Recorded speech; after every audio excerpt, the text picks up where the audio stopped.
all of this. There was never an issue. I had gave Kim, and she's always battled with insecurity. She's really insecure, always worried about me going back to my daughter's mom.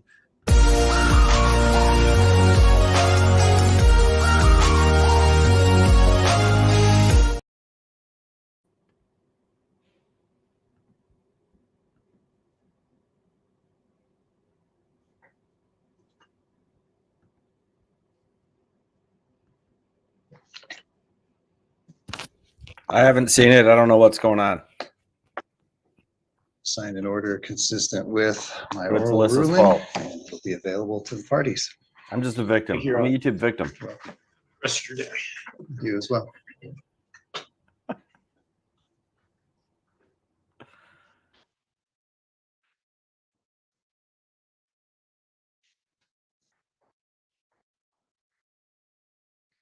Next will be Jack Brown and Sela Tahiri versus Jesse Paul Davies. 24-369. And are you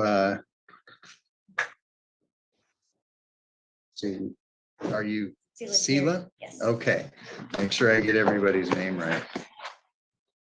Tahiri type. Okay, and you are Jack Brown. Okay, that's both petitioners. And I don't see IBS guy, but Alyssa's telling me you're Jesse Davies. we've got an IBS connection. Okay, and are you here with him as a support person? No, he's asking me. My name is Diane Brown, and Oh, sweet Jesus. in all the evidence, Oh, no. especially the newest printed evidence that was submitted to this court, I admit this as promise. 1028, filed with this court 1028. I didn't have an opportunity to get that until I think last week, and the videos, which I couldn't view until I got a computer technical person to assist me. They made it She asked me, real but I was clear busy. that this isn't just between the petitioners and the respondent, but my name and property and house address are listed throughout, even in the police reports prior to that. Let me kind of slow you down right there. The case. I see you're I'm not the property owner. the property The owner property of. owner of 3921 Balsam Avenue Northeast. And have knowledge of much of their evidence. So are you a witness So then? yes, I would say I'm One of Mr. Davies's witnesses, is that it? or I would have knowledge on many of their the police reports. I'd have knowledge of the printed part. Well, let me get started here on the Sure, case, and we'll sure. see how this Yeah. develops. All right. Thank you. So, this petition for an anti-harassment order against Mr. Davies, and Mr. Davies is here in response. Mr. Davies, are you ready to proceed? Yes. Like I'm Okay. fully prepared to All- defend my. So, and I Not take yet. it the Calm down. petitioners are ready to proceed as well. All right, so this is what we'll do. I'm gonna swear you in, and then I'll decide the case. Now, keep in mind that generally speaking, cases like this are heard based on evidence that's filed in the form of declarations, which has been done here. It may or may not be necessary to take any additional evidence in the form of testimony. That just kind of depends. We'll see. But I'll give each side an opportunity to present their case. And so that's the petitioners first. So they'll present their case. I'll listen to that. I'm going to ask that they not be interrupted in that. And then after they've had the opportunity to present their case, then it'll be the respondent's turn. That's you, Mr. Davies. Same thing. You'll present your defense to this petition. And same thing, no interruptions with that. Except that I may need to ask questions. If I need to ask questions, those would be the interruptions. Okay. And I will only do that if I really need to be sure that I understand what you're telling me, or if I need to help sort of direct you onto facts and circumstances that'll help me resolve the case. Okay. And then after I've heard from both sides, I'll make a decision as to whether or not an order is going to be issued, and I'll explain to you kind of the reasons I why. have If you saw no the idea. last hearing, you saw a I'm little bit of curious that. as to what the controversy All right. is, but no So spoilers. with that in mind, the parties, please raise your right hands. Do each of you swear that the testimony that you give in this case will be the truth, the whole truth, and nothing but the truth? I do. Okay. All right. So Ms. Tahiri and Mr. Brown, you get to go first. Good morning, Your Honor. Thank you for hearing us today. Thank you.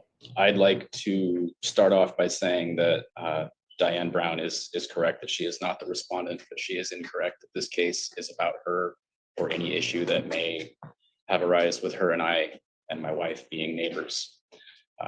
This case is strictly about Jesse Davies and his knowing and willful course of conduct that has alarmed, annoyed, and harassed both my wife and I, serving no legitimate or lawful purpose. All right. It's a neighbor thing. Mr. Davies has violated the Washington Administrative Code 173-60 multiple times for Class A EDNA, which is what both of our properties fall under. They're both residential properties. I've submitted noise measurement reports and decibels. It's a free application called This NIOSH, really comes from the reminds National me of jury Institute of duty already. Occupational Health and Safety. The show. Some training and why. refresher courses over the years.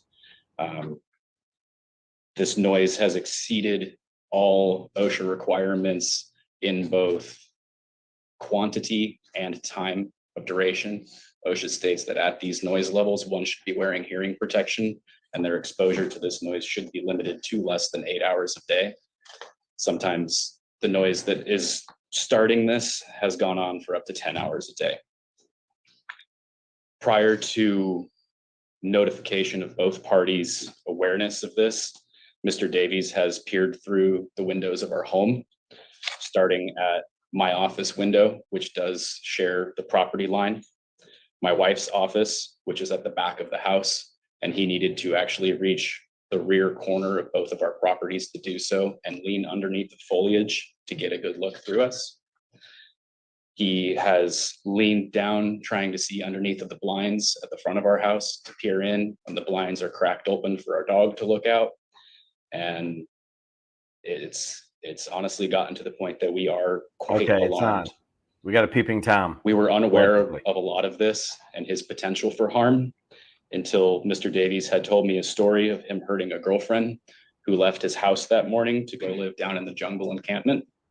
How did he get a He had girl? explained to me that he had gone down there looking for her and that some men had been angered about him, woman, and he was worried that these men would come to his mother's property trying to find him, and he was asking me to look out for her.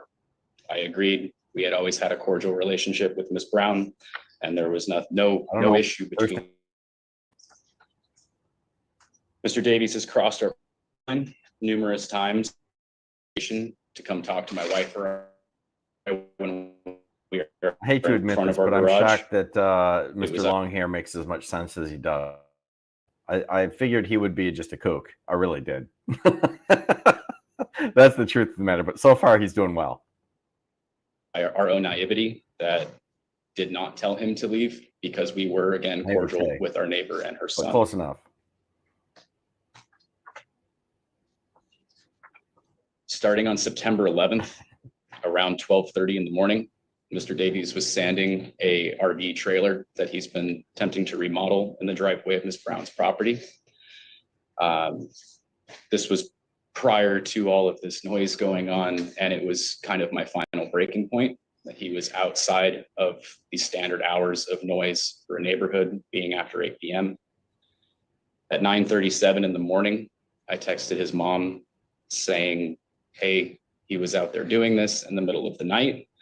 That is substantiated in the text documentation between myself and Diane Brown on pages 9 and 10. Mr. Davies was relatively quiet that morning, and I have reason to believe that it was after that text message went out, his mother had contacted him and told him to keep it down, as she was not home at the time.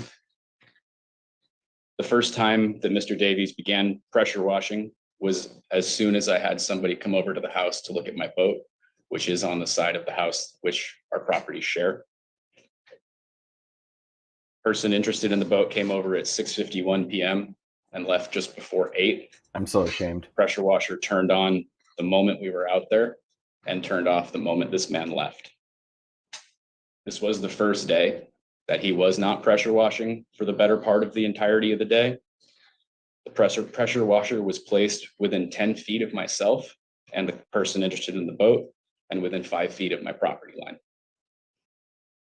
On September 12th, Mr. Davies pressure washed nearly all day.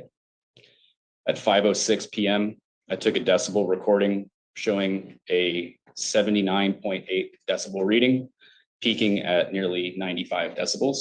Again, this is exceeding OSHA limits for even with hearing protection for over 8 hours. At approximately 5:10, I walked over to ask Mr. Davies to please move the pressure washer onto the other side of the RV trailer he was working on, in hopes that it would at least stop some of the sound from ricocheting between both of our homes, because that was the majority of the issue with where the pressure washer was placed. I understood that he was working on a project and I wasn't trying to interrupt him doing what he was doing. However, I explained to him that it being right outside my office window was causing me severe anxiety, headaches, and I honestly couldn't focus on my work. I do work from home. At 5:25, I ended up making a noise complaint. I had asked Mr. Davies before I did this one more time to please move it onto the other side of the pressure washer. Anxiety I would leads be to making a noise constipation. complaint. I did this within view of him. And at 5:32 p.m., Olympia PD officer R. Donald had arrived. Mr. Davies had stopped, cleaned up shop, and was nowhere in sight. I believe this is because I did say I was making a noise complaint and he did not want to be doing this action when PD had arrived. On September 18th, Mr. Davies witnessed my wife and I out on our property. I truthfully don't remember what we were doing, whether we were gardening or walking the dog, but he immediately began pressure washing as we had walked out onto the property. This was the day I made my second noise complaint. This was 6 days after I personally notified him that these actions were annoying and were harming us, and 7 days after I had notified the property owner of these actions as well. I forgot to mention that in that notification to the property owner, I did I'm a little state confused. would be happy to share the Washington Administrative Code that he was in violation of. I did say that if this continued, Is the I primary would be complaint making a the noise sound or complaint, him creeping on and that his her wife? address would be listed as the property, as this is where these occurrences are happening, but that Jesse Davies would be the one named in whatever action to be taken. On September 19th at 11:26 a.m., I made yet another noise complaint. I have a 1:43 p.m. reading showing 65.1 decibels, peaking at 85 decibels, again, over the the OSHA limits of what is acceptable for working conditions. At 3:24 p.m., Olympia PD officer Jay Watkins arrived to Ms. Brown's property to discuss our complaints with her. Speaking with him on the phone, he had asked if we would like him to go speak with her, and we did. The property owner states in this time that Jesse Davies does not live there, and she also does not believe that any of this is happening and that it is wrong, or that it was not wrong, I'm sorry. But again, she was made aware of this 8 days prior, and he was made aware of this also 7 days prior. On September 24th, I took yet another reading, 75.1 decibels, peaking at 99.7 decibels, and made a noise complaint in the following minute. That's I what we believe it call ended up support turning here at Law off, Talk with Mike, and I okay? called back stating that this wasn't happening anymore and that nobody needed to arrive. On October 10th, Mr. Davies heard my wife and I outside as we were preparing for a dog walk.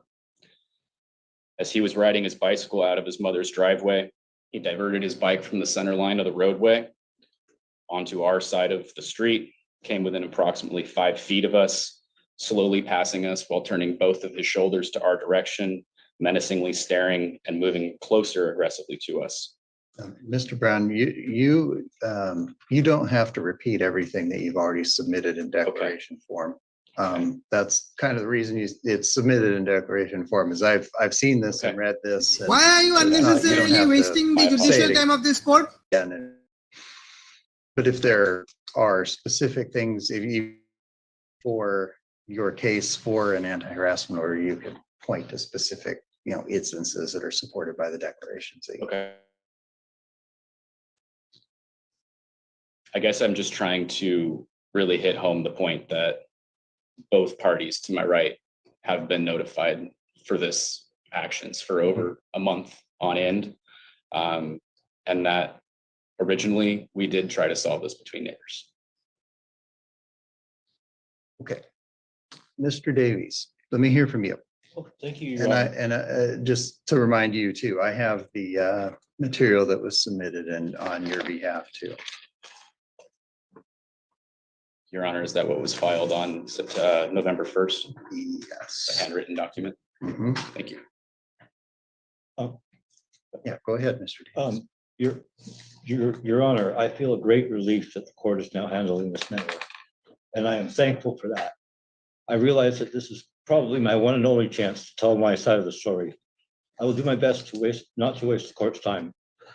My mother, Diane Brown, owner of the 3921 Balsam Avenue, Northeast Olympia, Washington, 98506 property, is here in the courtroom today and wishes to be heard by the court.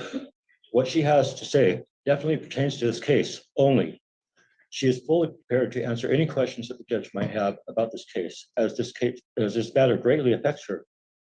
Your Honor, the petitioners of this restraining order that has been placed against me bought the house next door to my mother's house not too long ago. I visit my widowed elderly mother quite often. My mother needs my help with a variety of things, so I come and go, and I am there quite often, helping my mother with a variety of things that she is unable to do. My mother and I have been experiencing a constant bombardment of a very wide variety of complaints from the petitioners of this restraining order. It has been very stressful and mentally exhausting for both my mother and I. I have often wondered, why are they doing this to us? No laws have been broken. A lot of complaints are about me making noise at times when I am not even there. Or they claim that I am running power equipment after the noise ordinance shut off time. And now, for a long time, they just call the police on me anytime there's any noise they don't care for in the neighborhood. Quite often, for long periods of time, the lady petitioner rarely misses a day of screaming insults at me at the top of her lungs from her property. So I just hear these unfounded accusations and insults. Your Honor, I have never responded to any of these screams at the top of her lung accusations from the lady petitioner. Not even once, Your Honor. I have no wish to participate in any bickering with my mother's neighbors. Harassment is a form of violence, and I know that. I did not even know her name before this restraining order was placed on me. Your Honor, I am sure that you are aware of the fact that I do have a domestic violence on my record. And while I am not proud of that, I went to all of my domestic violence classes that I was ordered to by the court. I paid attention in class, and I had a really good teacher. My teacher even allowed me to go to his classes after I graduated, and I took advantage of that. So, Your Honor, I hope you can see that I have no wish to bicker with, harass, or any other form of violence towards petitioners. I understand the petitioners are saying that they fear I will harm them. I can assure you, Your Honor.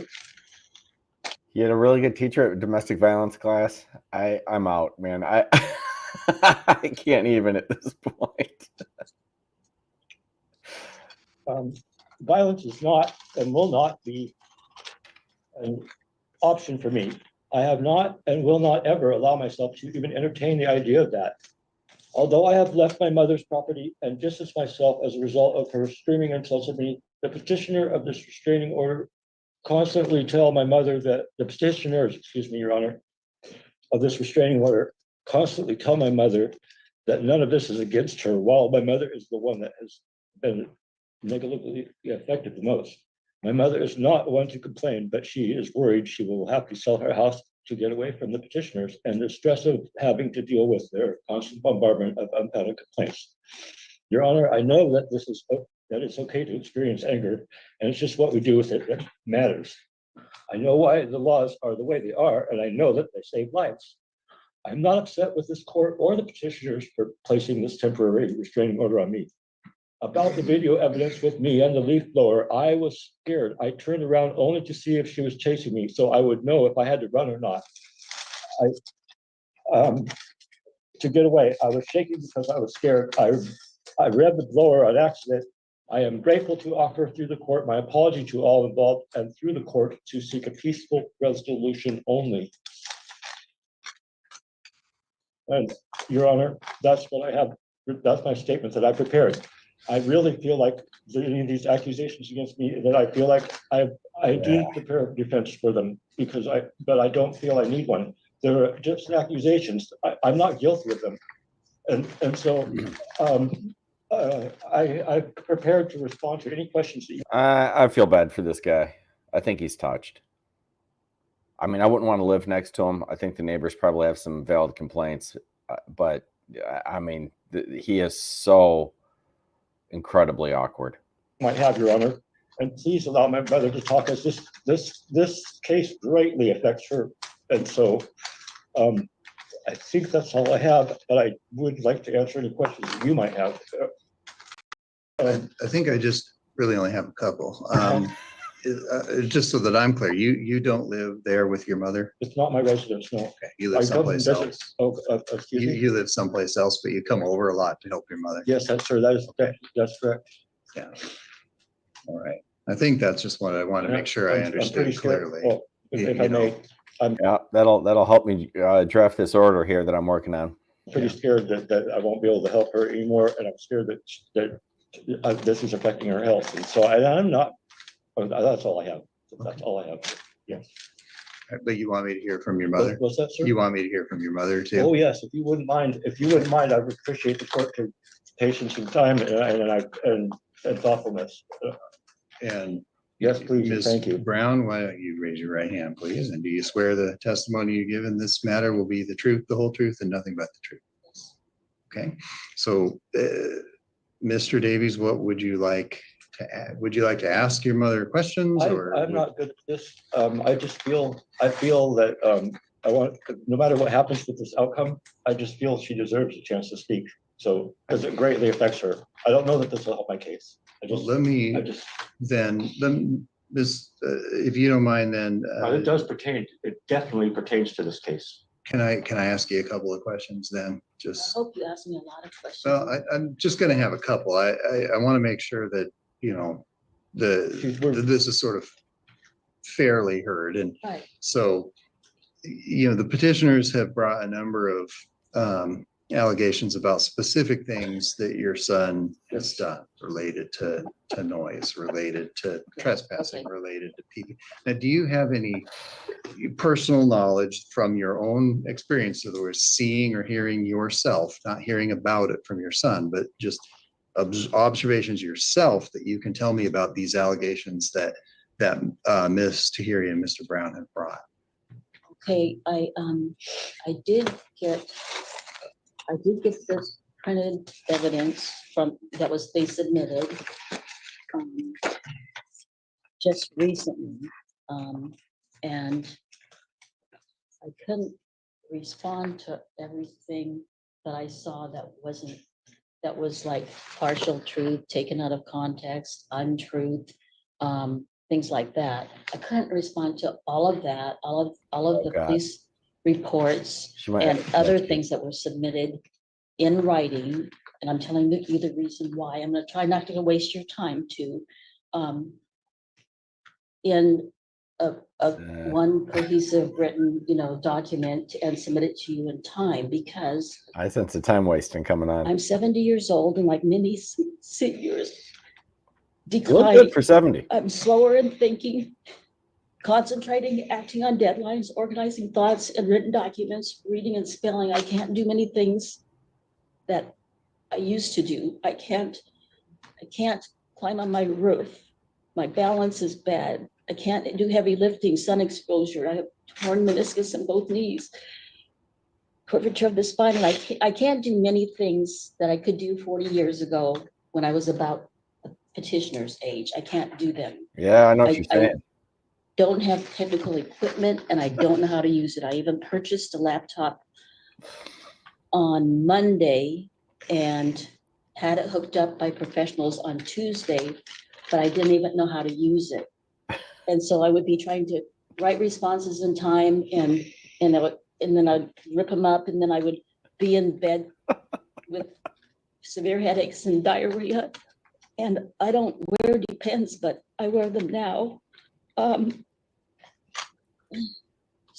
So my husband had a stroke in 2009 and his care was expensive, even though I did very much of it.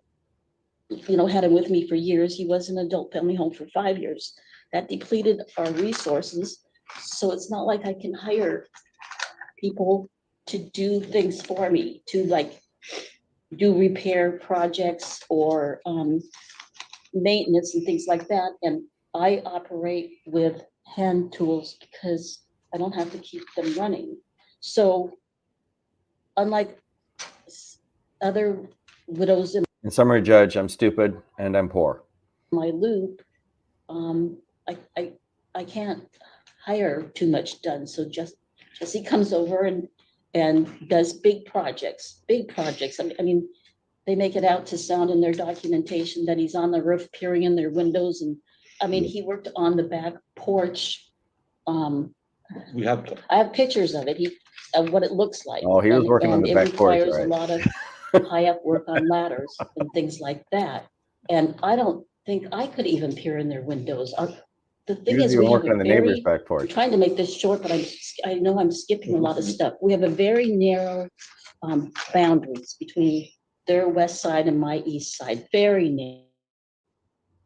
Houses in our development, the houses are placed more in the middle. But with ours, it's very narrow between our boundaries.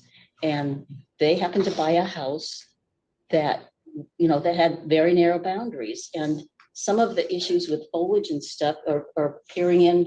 I mean, they removed several trees and a lilac bush, a big one, and a lot of stickery foliage from their back side that boards the green belt. And so that made the whole, I think it's south side of their property, very visible to people that, like, sometimes a lost person or a homeless person comes and cuts through their yard or cuts through my yard.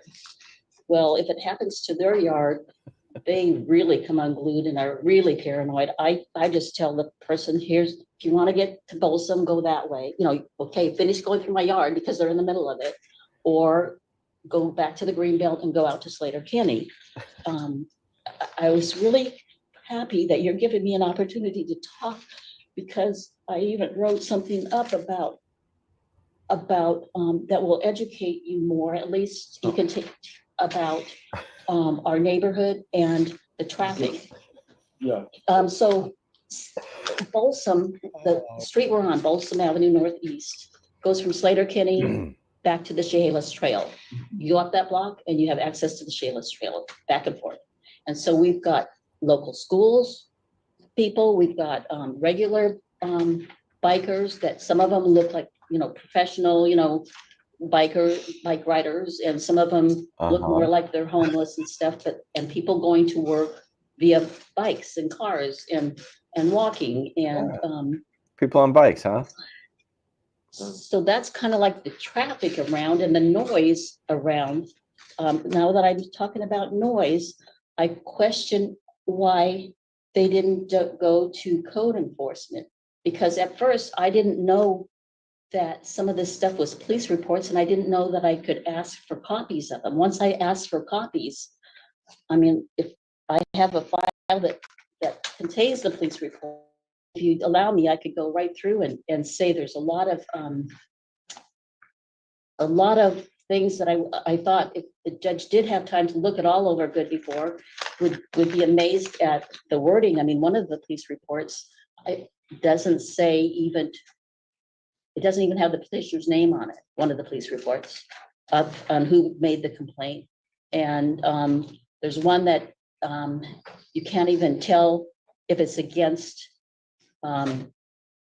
Davies or the homeowner or both, because they might, the police report might say they and them.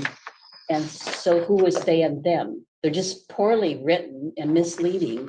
And if I had them in front of me, you allow me the time, of course, I We could have tell you pronoun that. issues. Same with, if I was allowed the time, I could go through all things in here that are clearly untrue. I mean, my side of the story is, and Yeah, and pronouns if just haven't been you the know, if same you lately. cared to read what I wrote about the noise in the whole neighborhood, and other people doing remodels and adding porches and cutting bricks, very noisy, dirty things that can get a neighbor's car dirty, or just a lot of this noise complaint. And I just questioned why they didn't go to noise enforcement. Once I realized that the complaints were all police department reports, I went downtown and I just, because it was just next to the police department where I got a copies, and talked to someone that I used to know from St. Martin's College, because he's a business owner. And I explained about all the noise complaints, and he said, well, you need to go to noise enforcement. So I went up the 24th of September and I talked to Jeff Finch and Dylan. I've got their cards in my wallet and I submitted them, even though my table of contents and things were late. I did submit them, and it was, I knew it was really late, but I'd been in bed most of the week and didn't have the equipment to reply with. So I did the best I could as soon as I could. Like I say, I don't have the ability to do like a college thesis, all, like in the right format and everything. Yeah, we know. So- You don't have to explain. Anyways, I went to noise enforcement on the September 24th, and when I explained how one of the policemen treated me, they said our officers would never do that, because I wasn't allowed to speak. I asked for a copy of the ordinance and they wouldn't give it to me. And I really, in my mind, questioned, and I'm not a paranoid person, but I questioned if it was really even a police officer or someone that was. Ms. Brown, Ms. Brown, I'm gonna kind of pause you right there, because I know this is important to you, but the things that you're telling me are not particularly relevant to the issues before me in terms of resolving the petition. So I have one more. I'm gonna really- kind of, I know you want to say things, but I'm just sort Why are of you unnecessarily put that wasting the aside in your judicial mind time for of a this minute, court? because I want you to be, if you can be, this isn't a requirement, but I want you to, if you know, tell me what happened with regard to these incidents that have been raised by the petitioners, right? Okay, what happened about these incidents? Yeah, if you know, if you were there, if you saw it or heard it yourself. There's been allegations raised about what Okay. Mr. Davies did, and if you know anything Okay, about that, okay, can you I- respond to okay. that? If you don't know anything Okay, about it, that's I fine do too. know about, I Yeah. do know about some of them. I do know about some of them. I saw the video, I saw a video that was put on my email, and with a professional computer person helping me bring it up. I saw the one about the leaf blower. And I don't know if you saw it, but to me, I thought it looked pretty intimidating against the petition, one of the petitioners. Streets, yeah. Do you know anything about that circumstance other than you saw the video later? On the leaf blower, okay, I do know. I was just watching a video with my IT expert, Judge, and I think it looks bad for them. That's my testimony. Something. I noticed, I think on that day, that the leaf blower looked like it might have started up by my handicap ramp, because all the needles were blown off there, and on my driveway some. And I didn't have a view of what happened in the, what one of the petitioners started filming. I didn't have a view of that. That's all I can say on.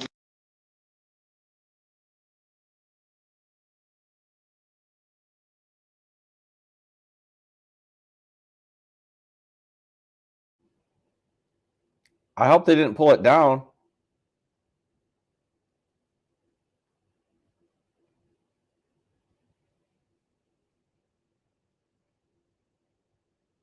Oh no. Oh no, no, no, no.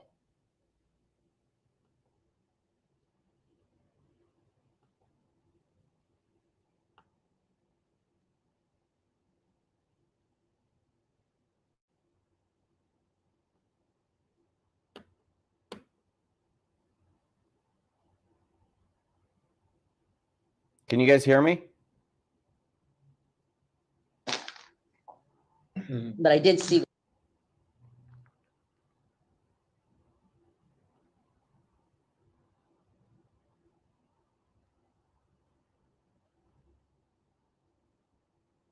What I saw in the video.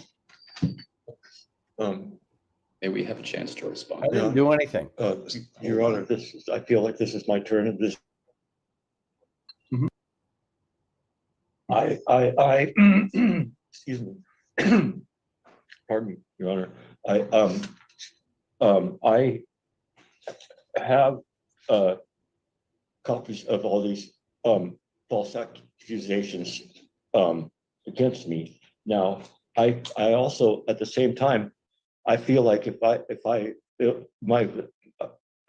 feel like if I start to respond to them, then that's just like it turns it into a bickering thing between them and I. So I really, Your Honor, I'm scared that if I do that, that it'll be considered bickering. But I do have definitely. I hoped you would ask me questions about any of them because I do have a logical explanation for all of them, and I don't. So I guess I'm going to leave it at that because unless I hope you ask me questions, but I don't think it's your job to. But I don't think. But I also I'm real scared that if I start to try to defend myself on these, that it will be like I'm doing exactly what I'm not supposed to do, and I know what I'm not supposed to do, and I'm not a danger to anybody. So, and I know how to handle myself because I had a really good teacher in domestic violence. I've been doing that. I've been using the tools that he gave me. Oh, sweet. Taught me Go back to the to teacher. handle myself accordingly, and there's no danger to anyone from me as far as violence. That's not going to happen. It's not. Oh, sweet Jesus. Yeah, Mr. What? Davies, I get what you're telling me that you Yeah. don't want to be, characterized as Well, a person who's dangerous or Well, poses a risk to others. it's characterized as one thing, but that the thing is I'm no matter what anyone says or does to me, I'm not that man. I'm not going to hurt anybody. I get that that's important to you Therefore, to put out Yeah, to excuse me. the court so that I Your Honor. understand that. I Yeah. get that. Yeah. I guess what I'm trying to, tell everybody and sort of Yeah, convey yes, here is yes, that sir. I've kind of got a narrower focus than that. Oh, yeah, yes. So- Yeah, I want to keep it narrow also. That's why I'm, trying to get the focus more sort of directly on the allegations that have been put forward by the petitioners. Yes, and I would like to respond to those. In fact, I need to, don't I? Please, yeah. Oh, okay, yes, so, the allegations of the petitioners, from what I understand of the Norris ordinance, sir, um, they've been saying I've been doing stuff like midnight and stuff like that, like midnight and late Yeah. at night. Well, those They times did. I haven't been there. And I haven't even, I haven't Yeah. realized one single incident where, and I'm not trying to do this noise facetiously, I'm not. But, and so I haven't realized one single time, it seems like to me, like they're trying to get me in trouble for, I don't know, just to get rid of me, if this is their way of getting rid of me. Well, Yeah, I they'd like to get rid of really you. need to be there to help my mother. And I think that's by clear. the way, I do have got, pressure washer's no longer there. I'm trying to resolve this like peacefully without any confrontation with them. I don't want, I like them and I don't want to be, I don't need, I'm saying this to the court, please, not one only. I don't wish to have any kind of, I don't wish to harm them. And now I realize that Your Honor, that one of the petitioners is pregnant, and I would like, and so this is my one only chance, so I would wish to congratulate them through the court. I don't want to harm them. I don't admit guilt because I didn't know that I was, I don't admit guilt because didn't feel I was guilty. So anyways, Oh my I guess God. that's all I have to, I really don't know how to defend myself on this. On each and every one of these, but they're just, as far as I know, they're accusations. I'm not, all these things with me peering in windows and that kind of thing. It's natural for someone to look around them while they're walking or riding their bicycle. And I'm definitely not trying to look in their windows. I don't want to. I'm at my mother's house a lot, and it may appear that way, but that's not what it is. I'm not that man. I'm not at all. So I understand what you're saying. I do. I don't believe it, but I understand it. But thank you. it's not difficult to make a ruling in this case. I mean, I want you all to understand that I'm not here to enforce noise standards that are promulgated by various agencies in the state or the city. This is This isn't about. this is about You're not accused of any criminal behavior. These accusations that have been brought by the petitioners. This isn't a criminal context. So it's not a question of whether you're guilty of any kind of a crime. Yeah. And I'm danger or not able to regulate or police the rules of a neighborhood, like a neighborhood association. I don't or something expect that. There's often confusion about that when we're here at anti-harassment. I don't expect that. So, the question is whether there's been, of course, a conduct directed at these petitioners that seriously harasses, alarms, annoys them, and whether they suffered substantial emotional distress, and whether or not that was reasonable under the circumstances. Yes, Your Honor. And the evidence that they put forward to the court in terms of their testimony, in terms of their declarations, and what they say happened establishes that. It's clear to me that this is using the machinery, the noise, the times it's being used, the circumstances under which it's being used is absolutely detrimental to them. And that's before I consider the allegations about peering through the windows and things like that. Yes. That would give any reasonable person the belief that they're being targeted by a course of conduct that's designed to annoy or alarm them, and it's doing that. So that, I think, is established. The question is now that it is established is what to do about it. I'm not going to put an order in place that says your mom can't have you come over. Thank you. But there is going to be an order put in place. You got to leave these people alone, right? Because what has happened to them is seriously annoying and harmful to them, and has caused them serious emotional distress, and they're entitled not to have to live like that. Now, you, Mr. Davies, may be able to resolve this yourself just by being more mindful of that. Yes, Your Honor. It's not an excuse that you didn't. I fully intend to do that. That you didn't know that they were being alarmed by it, although it's kind of hard to believe because I didn't catch what you just said. I didn't catch what you just said, Your Honor. I apologize. So I am issuing an order that's going to require you to stay away from them and not to continue any of these acts against them. Does that mean I can't work on my mom's house? No. Your Honor, can we keep a distance requirement so that he cannot be on the side of her property that does peer into my window? I don't have the ability. Now, no cross talk in the courtroom. Understood. Right? No, and because the reason is that I don't have a jurisdiction. This court doesn't have jurisdiction to restrict the way he uses real property from our property. But he does have to stay away from you.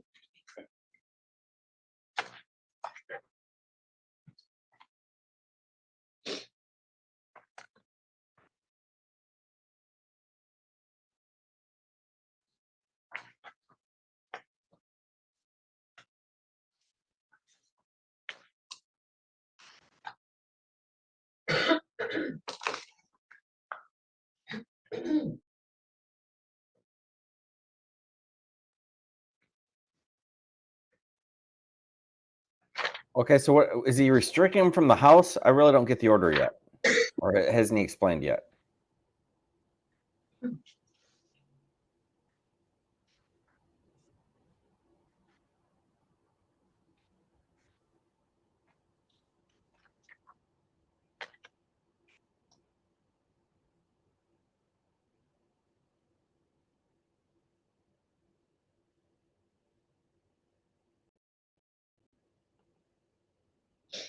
Yeah, but I don't see how you do that. And I mean, I agree with that concept, but I'm curious how he's going to do that without saying you can't go to your mom's house. Or maybe that's it.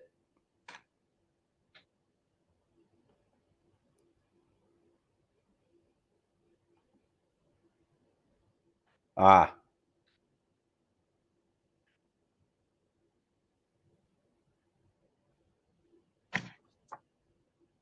yeah. This order will be in effect for the next year, I mean, that makes sense. November 4th, 2025.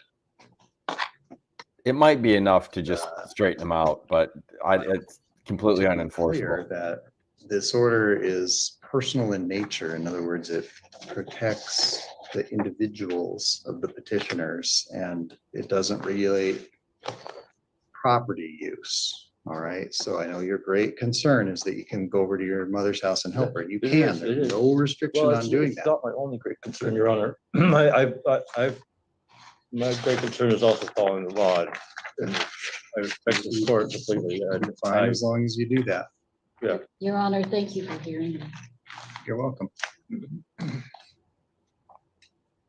So the order has been signed, the clerk has got it, we'll file it, and it'll be available to everybody from the court's records at any time.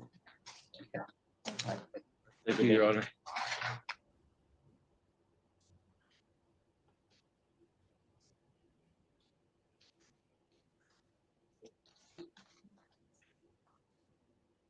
Next case is going to be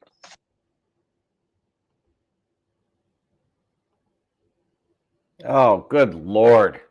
That was fun. I mean, I feel bad because obviously very low functioning. Very, very low functioning. But he did it. The judge did what he could under the circumstances, which is really not much. Like he basically just basically did an order, said be nice to each other. And that really doesn't functionally change anything. So changing something would have been restricting him from the property at certain hours or something like that. But I don't know if that's called for here. But the guy definitely did it. And he's so awkward, I'm not sure if he even knows he's doing it. So maybe just this process is enough. But that's what he is. He's so awkward or whatever. And he's, that's like, his neighbor's wife is the only woman he has access to because of the accident of proximity to his mother's house. And, that's just where we're at. Poor guy's so deprived that he just gets excited by that.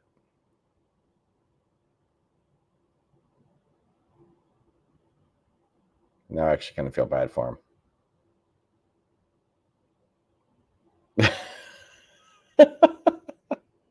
The softer side of Mike. All right. That's where we are. It was fun though. It was excruciating. It was perfect law talk with Mike. That's just the way it is. All right. I gotta go get some dinner now. Thanks for coming out. I appreciate it. I will see you all soon.